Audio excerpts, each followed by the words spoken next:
And that's kind of what my life became. What's the craziest thing you ever did to get some dope? The craziest thing I ever did to get dope? Once, see, it started with opioids. Yeah. And then I transitioned into methamphetamine.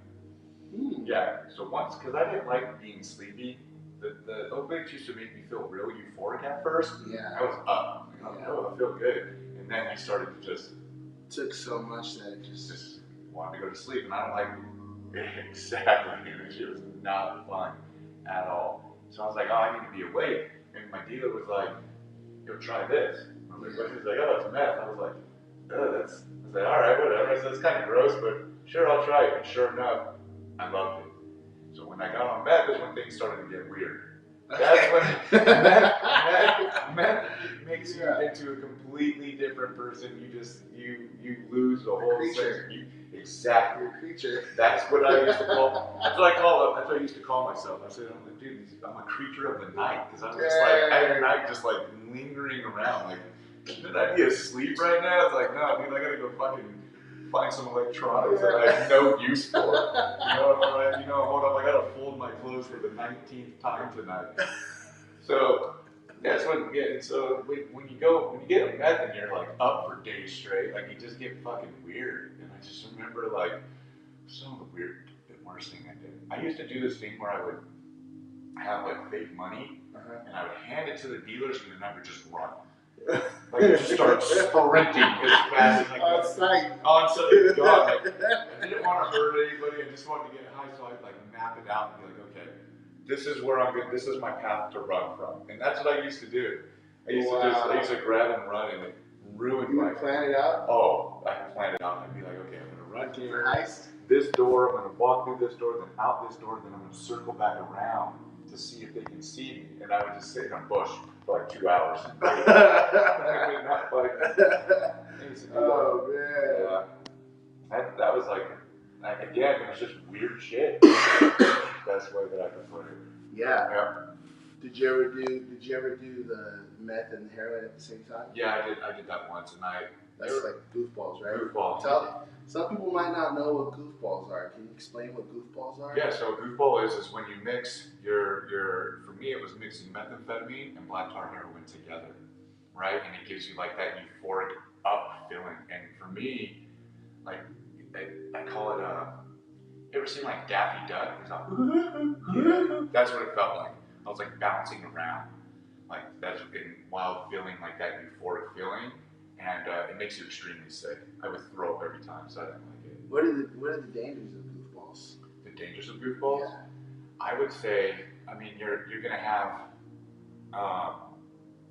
kind of the best of both worlds when it comes to dangers, as I say. Yeah. The heroin can put you out, right? Everyone knows like if you're mixing heroin, or nowadays, fentanyl wasn't really around when I was out running and gunning. But yeah, it can definitely. You can go to sleep and not wake up. You really can. Or the other way around, where it puts you in a psychosis, or you go into like some kind of cardiac arrest because of it. Wow. Because your system is like down. It's like you're doing an up and a down at the same time. Your system doesn't know what to do. Wow. Yeah. I remember one time I thought I was gonna die. Basically, I did PCP. I smoked some chronic. I smoked a P-Dog. I was doing lines of coke, I was doing lines of meth, I was drinking, and I was drinking some meth, like in a grape soda. I put like a dub in there, and I was like, and I remember I was sitting in my homie's backyard in a lawn chair. He had like pool equipment, but no pool. You were like sitting on the floating noodles, just on the grass with the floating noodles. Yeah, so I was sitting on that the pool furniture, and I had like, this is back when there was CDs. I had like a Bone Thugs and Harmony CD case with a couple more lines of coke, and my heart was pounding so hard. And I looked at the lines of coke, and I was like, if I do those last 2 lines, I might die. Yeah. And then I didn't do them, and then like 5 seconds later, I just grabbed it and I did them. But like a real one. Yeah, exactly. I didn't die in that moment. Yeah. I passed that moment. Let me see if I can live under this moment right here. Exactly. That's how crazy it gets when you're mixing all the drugs, and really what you're trying to do is you're trying to escape. So, real quick, tell us about your rock bottom. Where did you end up?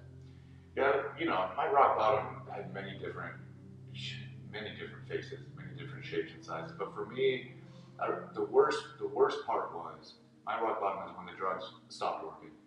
And I tell anyone who's listening or willing to listen, like, eventually the drugs are going to stop working. And if you think you know pain or you think you know fear now, just wait until the one thing that you have been so reliant on no longer works.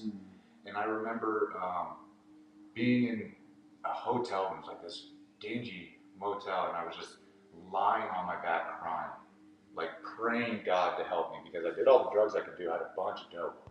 I shot up all this meth and nothing was working anymore.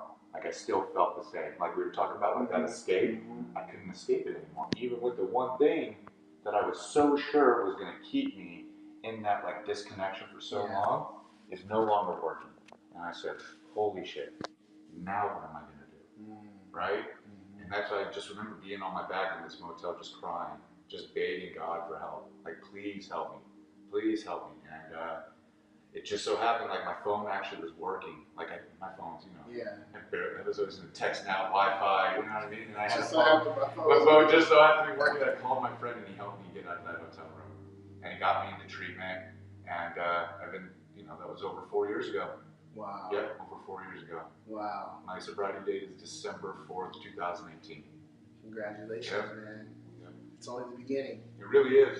Wow. It is. And now you have a wife? No. I divorced.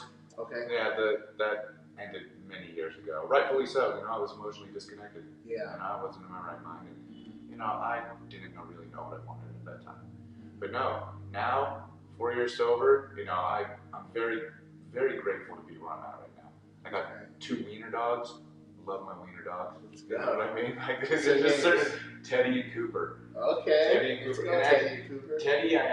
Teddy, when I moved into the sober living for the first time, it was me and this other like crackhead dude that came in, and he brought Teddy in, and he was like, yeah, we're gonna be here. And like 2 minutes later, he leaves, and the dog is still there.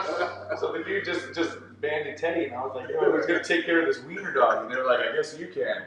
So I fell in love with wiener dogs. And so when I moved out, I wanted another one. So I went and bought another wiener dog to keep my Teddy company. So that's my story with the wiener dogs. People always ask why I'm so grateful for them, because like in the beginning it gave me like a sense of accountability. Wow. And it just kind of grew my love for in sobriety, you know, certain things like that. Yep.